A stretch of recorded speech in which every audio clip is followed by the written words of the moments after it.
Romanos 9, de 1 a 3.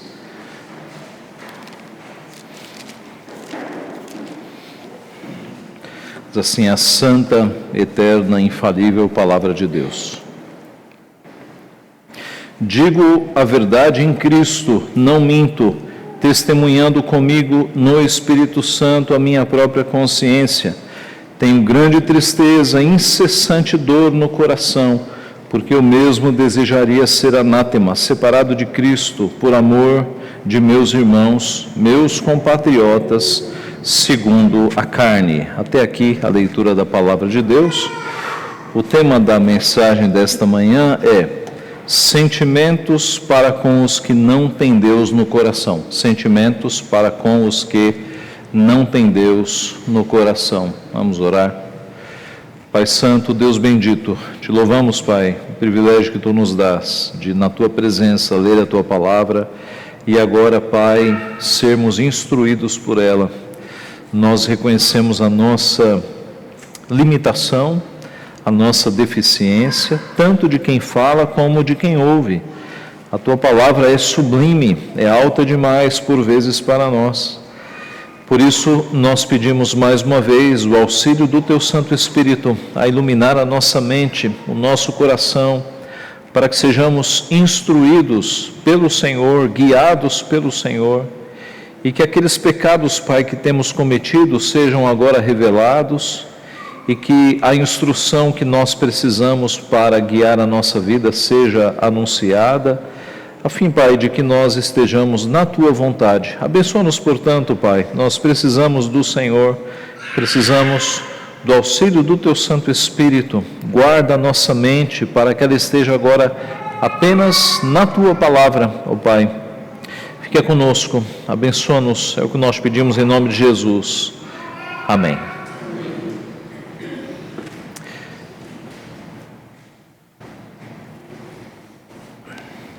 Você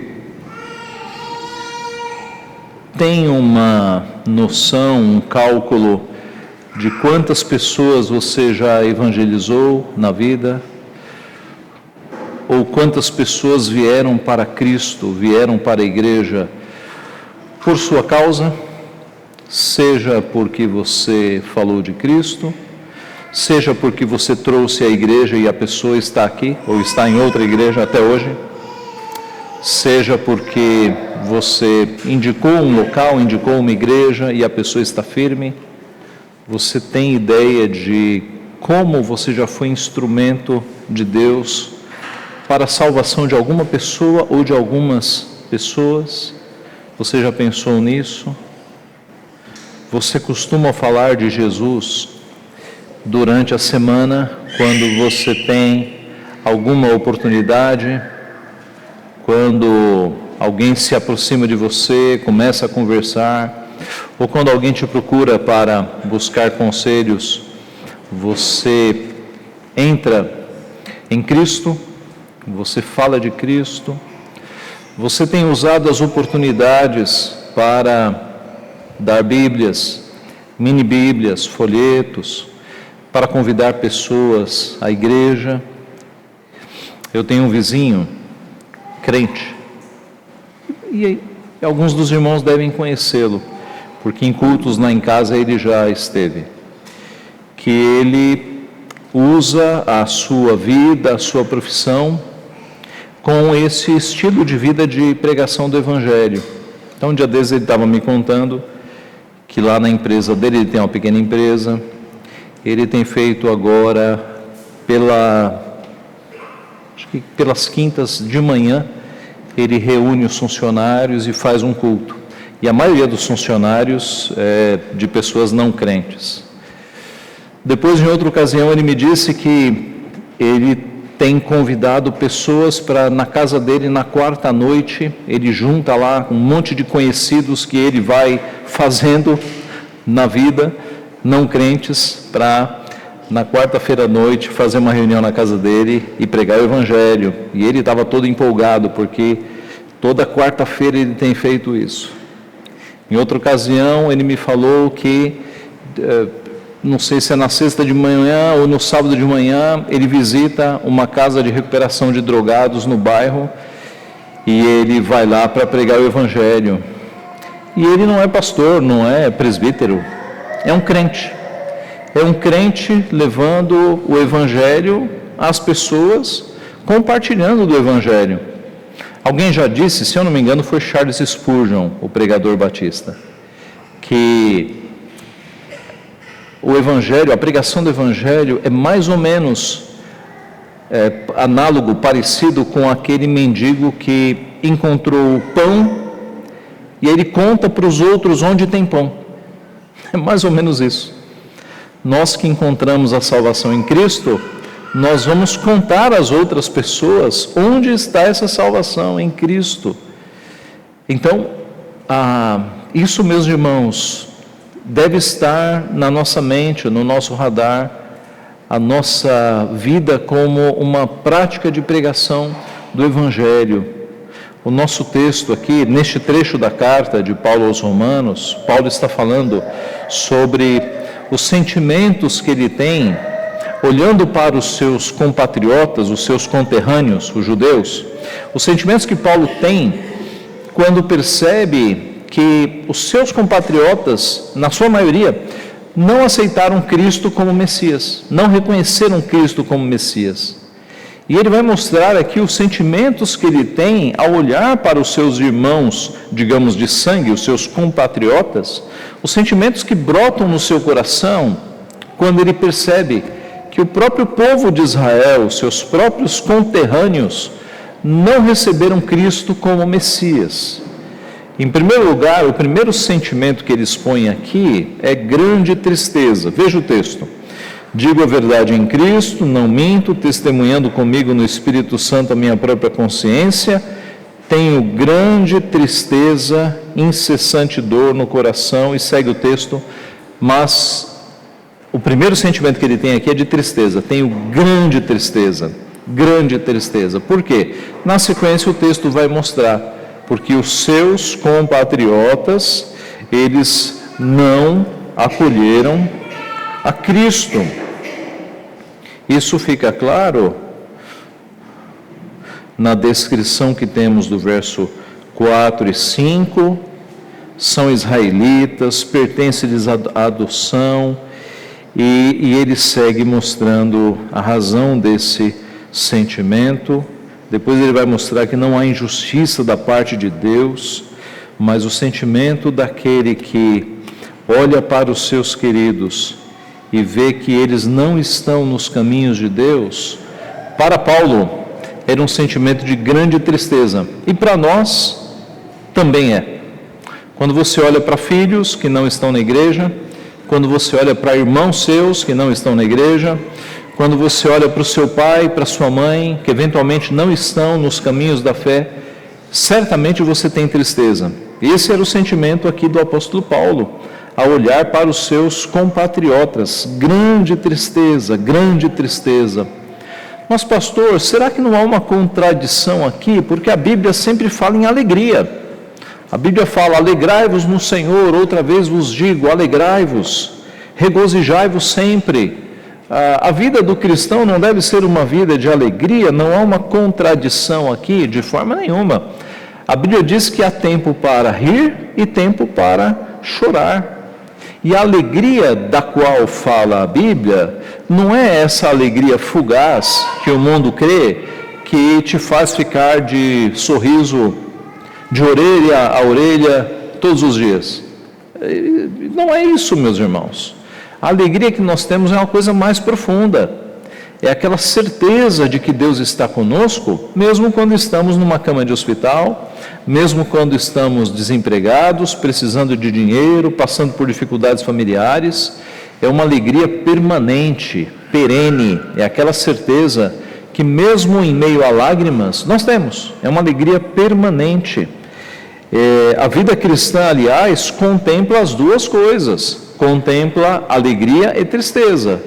Nós devemos ter esta alegria no fundo do coração, de que aconteça o que acontecer, a salvação é nossa.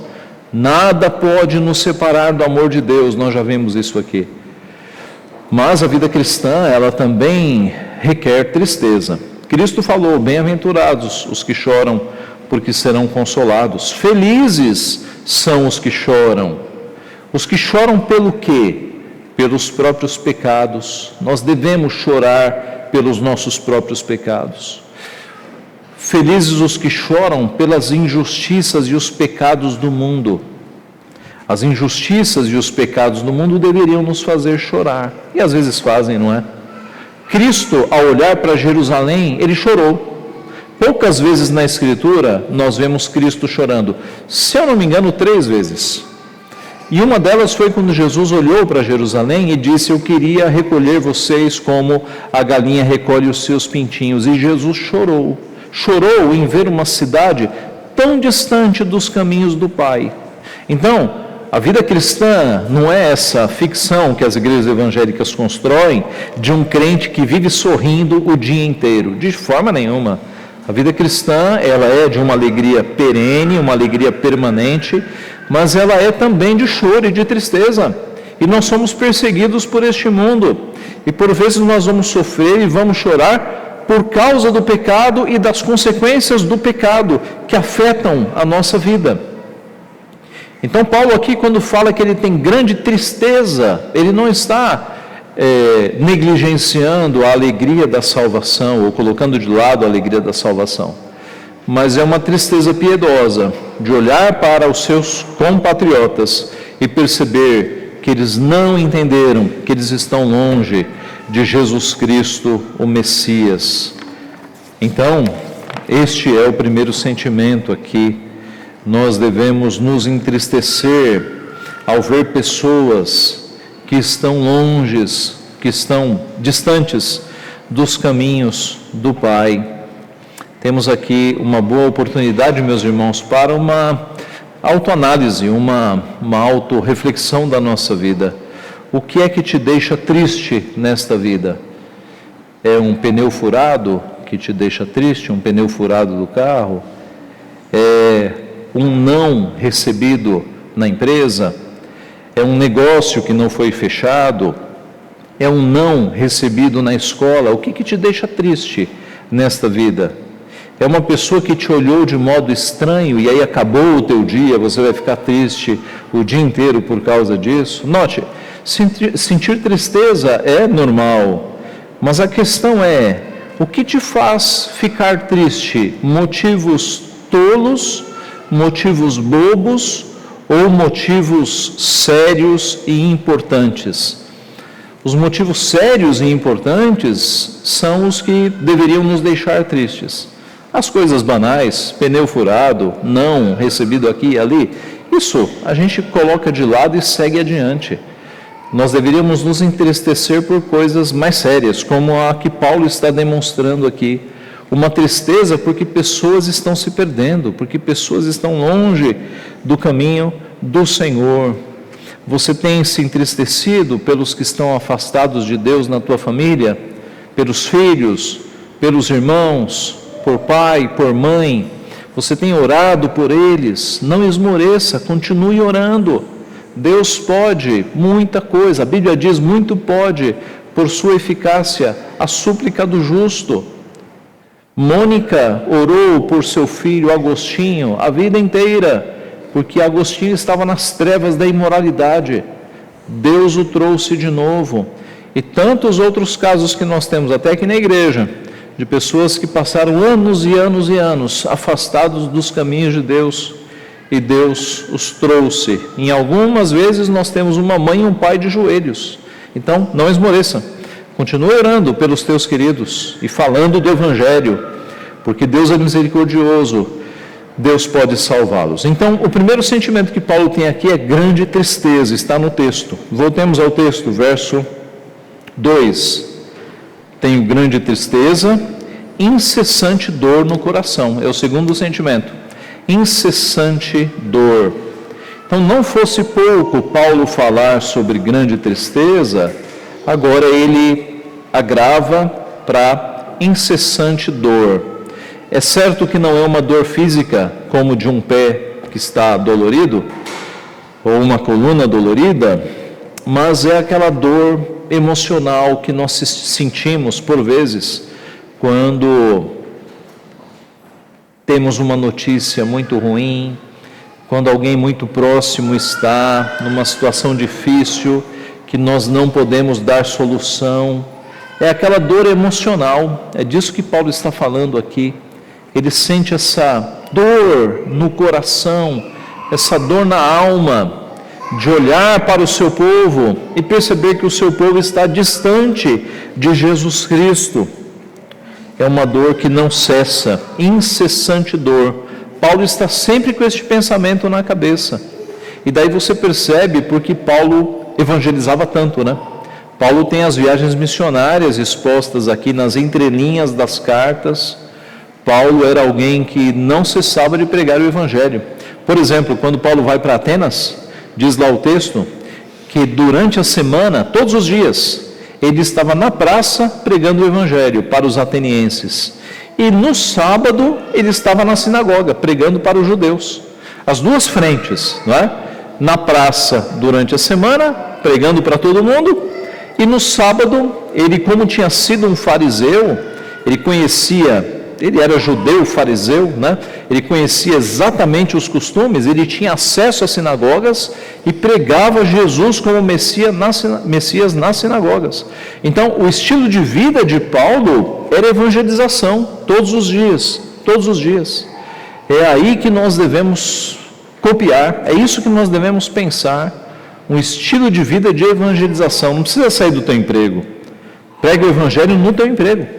Aproveite as oportunidades para pregar. Esse era um pensamento que não saía da cabeça de Paulo. Incessante dor, a dor de ver pessoas afastadas de Cristo, de não crer em Cristo como o Messias. E essa é uma dor, meus irmãos, que tratamento médico não resolve, nenhuma terapia resolve. É uma dor que tem que ser depositada aos pés de Deus Pai, e na confiança de que Deus é soberano, de que Deus tem os seus eleitos e os seus não eleitos, mas não podemos descansar nessa certeza da salvação ou da eleição, porque nós não sabemos quem são os eleitos, não sabemos quem são os não eleitos. A nós cabe pregar o evangelho aproveitando todas as oportunidades, a tempo e a fora de tempo. Note, o mesmo homem que escreveu, ai de mim se eu não pregar o evangelho, foi o homem que escreveu que nós fomos eleitos e determinados desde a fundação do mundo. Foi o mesmo homem. Como assim, pastor? Como é que Paulo lidava com a ideia de que um Deus elegeu todas as pessoas e nós devemos pregar o evangelho? Ai de mim se eu não pregar o evangelho, Paulo escreveu. Ora, lidava da forma mais óbvia. Deus elegeu pessoas, mas nós não sabemos quem são. Então a gente vai pregar o evangelho para todo mundo que aparecer na nossa frente. Até aquelas pessoas que nós olhamos e achamos, erroneamente achamos, esse aqui nunca vai ser crente. Às vezes é esse que vira crente. Então nós temos que pregar o evangelho para todo mundo. Deus elegeu alguns que se salvarão, mas essa lista é secreta. E se nós não temos conhecimento dessa lista, a gente vai pregar o evangelho para todas as pessoas que aparecerem na nossa frente, no nosso caminho. Então, incessante dor é o segundo sentimento que Paulo tem aqui no seu coração por ver os seus compatriotas se longe dos caminhos de Deus. Em terceiro lugar, Paulo teve desejo de morrer no lugar deles. Veja como Paulo está agravando. Grande tristeza, incessante dor no coração, agora ele vai agravar. Desejo de morrer no lugar deles, para que eles se salvem. Veja o verso 3. Porque eu mesmo desejaria ser anátema, separado de Cristo, por amor de meus irmãos, meus compatriotas, segundo a carne. Observe que Paulo desejaria ser anátema. Anátema é uma palavra que aparece no Antigo Testamento para maldito. Então, aquele que blasfemar o nome de Deus será anátema, será maldito, tem que morrer apedrejado. É uma palavra típica do Antigo Testamento. E Paulo está dizendo aqui que ele desejaria até ser este anátema, esse maldito, por amor dos seus irmãos, para que os seus irmãos se salvassem. E ele não está falando apenas de morte física, observe, desejaria ser anátema, separado de Cristo. Aqui ele agravou no nível máximo. Ele desejaria até não ter a salvação por amor dos seus compatriotas. Ele estaria disposto a perder a sua salvação, isso é impossível, mas ele estaria disposto por amor dos seus parentes e amigos. Será que Paulo não exagerou, pastor? Será que Paulo aqui não saiu um pouco do limite? Não. Ele está sendo completamente sincero. Não é uma eloquência, não é uma figura de linguagem. Sabe por que não? Veja o versículo 1. Ele chama o Espírito Santo para ser testemunha do que ele vai falar agora. Então, Paulo não está sendo irresponsável, não está falando palavras por falar. Ele chama o Espírito Santo para ser a sua testemunha. Veja o verso 1. Digo a verdade em Cristo, não minto, testemunhando comigo no Espírito Santo a minha própria consciência. Então, Paulo não está aqui sendo irresponsável com as palavras. Ele está falando de sentimentos verdadeiros. E é claro que ele está aqui falando inspirado pelo Espírito Santo. A Bíblia é inerrante, é infalível. Não erra e nem falha. Paulo está falando coisas sérias. Mas não é de nós nos admirarmos, porque Paulo está reproduzindo o que Moisés falou no passado. Talvez você tenha se lembrado. Moisés disse coisas parecidas em Êxodo 32. Agora, pois, perdoa-lhe o pecado, ou se não, risca-me, peço-te, do livro que escreveste. Moisés está intercedendo pelo povo que pecou gravemente, pedindo para Deus perdoar o pecado do povo e, se preciso for, riscá-lo do livro da vida. Observe, meus irmãos, que esse desejo de nós até perdermos a própria vida por amor aos outros é algo próprio daqueles que são discípulos de alguém que entregou a própria vida por amor aos outros. Cristo é o nosso exemplo máximo. Cristo entregou a própria vida por amor aos outros. Então não estranhemos Paulo falando isso. Não estranhemos Moisés falando isso. Porque isso é ensinado por Cristo, dar a vida por amor aos outros. Cristo fez isso. Cristo fez isso por nós. Este é o sentimento de discípulos de Cristo. Nem Paulo nem Moisés falaram coisas vãs aqui. Aliás, hoje, espalhados pelo mundo, nós temos centenas de homens e de mulheres que também estão se fazendo malditos aos olhos do mundo. Estão gastando a própria vida para pregar o Evangelho a pessoas que não têm conhecimento de Cristo. Quantos missionários nós temos no mundo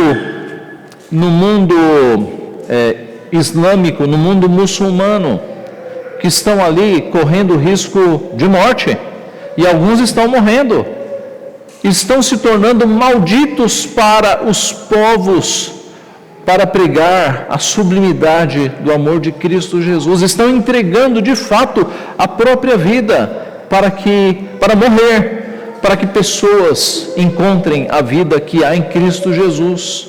Nós somos chamados para isso, meus irmãos. Nós somos chamados. Será que você teria coragem de morrer por amor a alguém, para que essa pessoa fosse salva? Será que você teria essa coragem?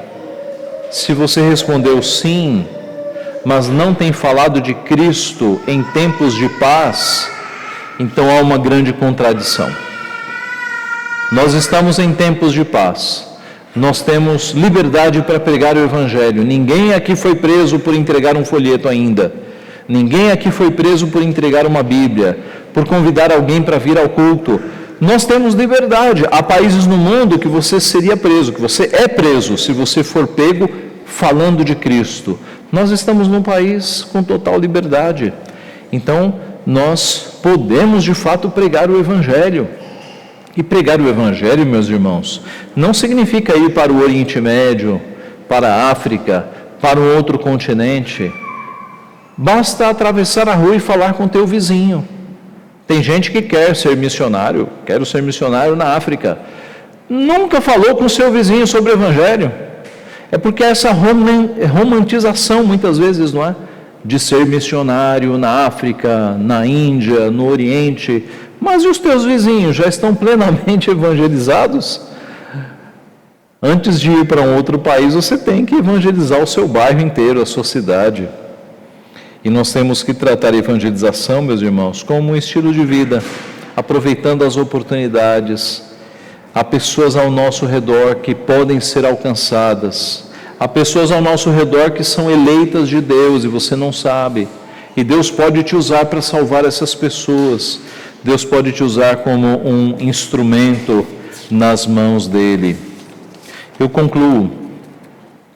Qual é a tua atitude para com as pessoas que estão ao teu redor, mas que ainda não têm Cristo no coração, ainda não estão salvas? Quais são os sentimentos? Paulo teve grande tristeza, incessante dor no coração e desejo de morrer no lugar deles. Nós devemos ter esta sensibilidade também, este olhar para com as pessoas que estão ao nosso redor. Eu falei no começo do meu vizinho, que ele tem esse estilo de vida, de evangelizar, aproveitando todas as oportunidades. Você acha que ele nasceu num lar cristão? Não nasceu, não nasceu. Lá atrás, muito lá atrás, um homem chegou nele, falou de Cristo, convidou ele para ir à igreja, e ele foi para a igreja, e ele ficou fascinado com o amor de Cristo, e Cristo transformou a sua vida, e hoje ele é uma bênção para comunicar o Evangelho. Imagine que há pessoas ao teu redor que são como ele. No futuro vão ser pregadores do Evangelho, hoje são não crentes. E você pode evangelizá-los, e você pode trazê-los à igreja, e Deus vai convertê-los. Deus pode converter pessoas, assim como fez com o meu vizinho. E hoje ele é uma bênção, pregando o Evangelho, aproveitando as oportunidades. Creia na eleição de Deus. Creia que há pessoas ao teu redor que são eleitos de Deus.